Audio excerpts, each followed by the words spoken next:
Yo, what's up, my people? How y'all doing? Um, I don't usually make videos. I only make post-match reactions and stuff like that. Obviously, this is important news. Actually, I made a video when Rafinha got injured last month, but yeah, everybody on the fan has heard the news. Lamine Yamal is out for the rest of the season, and a lot of people are disappointed. A lot of people are this, that, so on and so forth. I'm not really shocked. I knew eventually he was gonna get injured, and I'm not gonna lie to you. I'm kind of happy he got injured now. Obviously, in terms of our season, it's the worst time for him to get injured because not even though we're 9 points clear, we have a lot of tough games. Like we have Getafe on Saturday. We have El Clasico on May 10th, I believe. So I think Rafinha comes back, but I don't think. But Lamine's out for the rest of the season. He's expected to be back for the start of the World Cup. So yeah, I want to get into it a little bit, but make sure you like, subscribe, and do all this stuff and how we should go into the rest of the season. So with Lamine Yamal being out, first of all, I want to say this: I'm not shocked. Okay, it was bound to happen. It was going to happen eventually. I thought it was going to happen much earlier, but I'm very grateful it happened now and the position that we're in right now because we're 9 points clear. Madrid play Betis tomorrow away. It's not an easy game. They probably will win, but you can't count on Madrid for this season. You don't know what they're gonna do. So then we have a tough away game to Getafe, and them motherfuckers haram ball specialists, bro. So without Lamine, that's gonna be a very, very difficult game. But yeah, I'm gonna talk about how I think we should go into the rest of the season. Obviously, I think Rooney should play right wing for the rest of the season. Everybody's getting onto his performance on Twitter yesterday. First of all, let me tell y'all something, bro. This motherfucker hasn't played a full game. I think the last time Rooney played more than one half, besides yesterday, was against Bilbao in fucking January or December. I think it was January. Like, you know how long ago that was? That was almost 5 months ago.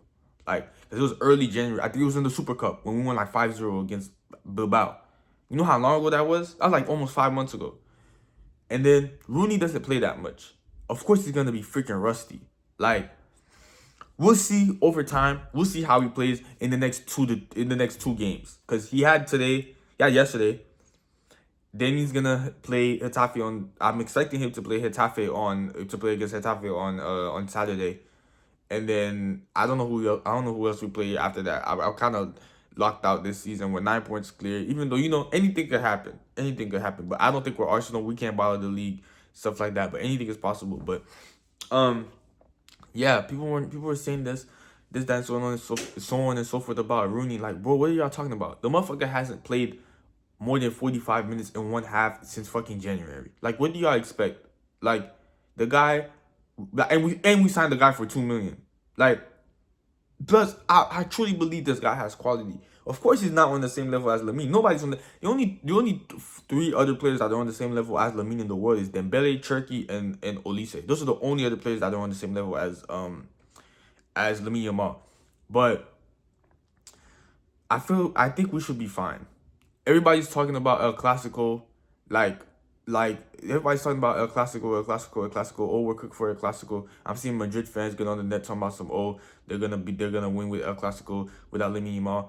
Like, bro, I've seen us beat Madrid 4-0 in our worst season with Adama Traore and fucking Aubameyang. Like, even though Aubameyang was cooking, we had freaking Adama Traore. Bro, this was the times when Serginho Dest was playing right wing. But I think he left at that time. I don't remember. I think he was gone. But this is just to say, like, people are already counting us out. If we're in the Champions League, we have Arsenal, and I agree. I understand. Even though I understand, we have no Rafinha, we have no Lamine. De Jong is just coming back fit. Bernal is injured. Pedri is starting to get back to his old self. Like, the team is not fully there. You get what I'm saying? But bro, counting us out for La Liga, bro. Like, come on now. Like, we have enough players to get over the finish line. Like, I hear people stress people say, "Oh, like La Liga, like Madrid are gonna catch up to us." No, bro. I ain't gonna lie. They can. They obviously can. Madrid can catch up, bro. no matter how shit Madrid have been this season, Madrid is Madrid. You know what I'm saying? Even though I fucking hate them, we have to respect them. Like Madrid is Madrid. Like you just don't know. You like they on if they want to, they could beat any team in the world. Like that's the thing. So everybody's so stressed out, acting like he's out. Like this is the start of the season. This is in the middle of the season. This is the fair end of the season. We're 9 points clear, and we have a good enough squad to win the league. I'm not trying to hear none of this BS, bro. And then, but one thing I wanted to talk about is Flick. Flick sucks at rotating players, and I think every Barca fan knows this. Flick is not a great rotational manager. He doesn't know how to rotate players. Like, for example, there's like Flick only knows how to rotate players for important games. That's the only time you'll ever see Flick rotate anything. Even in the small games, you won't see Flick doing subs to our crucial players and all that. Correct me if I'm wrong. I think when we beat Sevilla 5-2, I think he brought on Lamine when we beat Sevilla 5-2, if I'm not mistaken. Or we were winning, I don't remember. But there's so many games this season where Lamine should have been subbed off. Like so many games. And you know, in terms of rotation, Flick generally reminds me of how Arteta treats his players, but it's just that Flick doesn't run the players into the ground until their hamstring is off it's cheese strings, bro. But the thing is that the only difference is that Flick doesn't play players injured. That's it. That's it. If Flick knows a player is injured, he's not playing him. Like, but the only good thing Flick is good at is bringing players back from injury. He doesn't know how to prevent less injuries. I'm not saying you can't get injured. You could tear ACL, you know, this, that, so on and so forth. But Lamine plays too much football. He plays too much football. And we all know when Lamine gets back, because he's supposed to come back. He's supposed to come back, I think, before the World Cup even starts. But low-key, we need to rest him more. Pedri needs more rest. Everybody needs more rest. Even our center backs need more rest. I'm not the biggest fan of Araujo and stuff like that, but they need rest too. Gerard Martin needs rest. Okay, Kobarsi, I don't play. Kobarsi, the guy runs up and down. Like Kobarsi doesn't get injured. Gerard Martin, center backs don't normally get injured for us, but we need to rest our center backs. We need to learn how to rest our players. Like we need to learn how to rest our players. Koundé needs more rest, even though Koundé is dog shit. Like, I said this before. Even though Koundé shouldn't even be playing. I said this the other day. I said this in, I don't remember what game it was. I think it was that Atleti second leg. I said, no matter how ass Balde has been this season, I would play Balde left back and Cancelo right back. Because no matter how shit Balde is better. Bro, in terms of going forward this season, they're both ass. Like, a lot of people don't realize Lamine has to work more this season because Koundé is not in the attack like he was last season. Like, Koundé scored some bangers last season. Like, I think the only goals I remember Koundé scoring this season was against Frankfurt. Like, that's it.